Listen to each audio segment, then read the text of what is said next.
আজকে আমি আপনাদের জন্য একদম দোকানের মতো মোমোর রেসিপি নিয়ে চলে এসেছি। বাই দ্য ওয়ে, আমি আপনাদের Trisha and welcome to my channel Trisha সিসি ট্রিটে।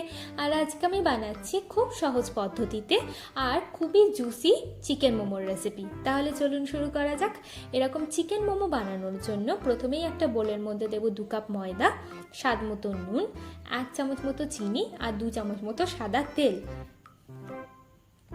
এবার ময়দাটাকে আমি খুব ভালো করে মেখে নেবো।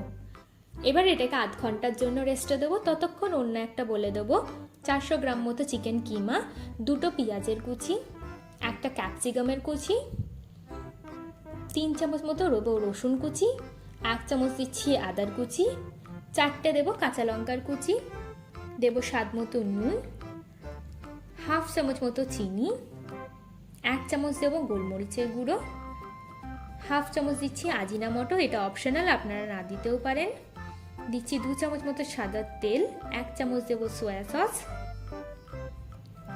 এবার এর মধ্যে দেবো 3 থেকে 4 চামচ মতো বাটার, অল্প একটু ধনেপাতার কুচি আর দিচ্ছি অল্প একটু পেঁয়াজ পাতার কুচি।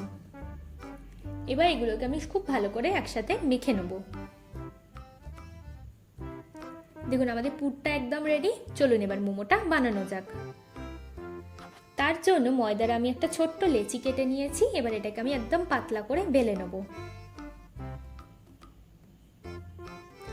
এবার এর মধ্যে আমি পরিমাণ মতো চিকেন কিমা দিয়ে দিচ্ছি। দিয়ে আমি এইভাবে মুড়ে মোমোর শেপ দিয়ে নেব। আপনারা আপনাদের পছন্দের যে কোনো শেপ দিতে পারেন। দেখুন আমাদের একটা মোমো রেডি। এইভাবে আমি প্রত্যেকটা মোমো রেডি করে নেব। এবার আমি স্টিমারের মধ্যে প্রথমে জল দিয়ে দিচ্ছি, দিয়ে ওপরে স্টিমারটা লাগিয়ে তার মধ্যে আমি একটু তেল ব্রাশ করে নেব, যাতে মোমোগুলো স্টিমারের মধ্যে আটকে না যায়। এবার এর মধ্যে আমি কয়েকটা মোমো বসিয়ে দিচ্ছি, দিয়ে 15 মিনিট ধরে এটাকে আমি ভালো করে সেদ্ধ করে নেব। দেখুন 15 মিনিট হয়ে গেছে আর আমাদের মোমোগুলো কিন্তু খুব ভালো করে স্টিম হয়ে গেছে। এবার আমি একটা প্লেটের মধ্যে এগুলোকে তুলে নিচ্ছি আর বাকি মোমোগুলোও আমি সেমভাবে সিদ্ধ করে নেব। আচ্ছা, মোমোর সাথে যদি আপনারাও এরকম ঝাল ঝাল মোমোর চাটনি খেতে চান, তাহলে এই ডেসক্রিপশন বক্সে আমি লিঙ্ক দিয়ে দেবো, আপনারা গিয়ে চেক করে নিতে পারবেন। এই চাটনিটা কিন্তু খুবই ঝাল আর খুবই টেস্টি খেতে হয়। চলুন এবার মোমোগুলোকে আমরা সার্ভ করে নিই। আমার ভিডিওটি যদি আপনাদের ভালো লেগে থাকে তাহলে প্লিজ একটি লাইক করবেন, প্রচুর প্রচুর শেয়ার করবেন আর এরকম আরও ভিডিও পেতে আমার চ্যানেলটিকে সাবস্ক্রাইব করবেন।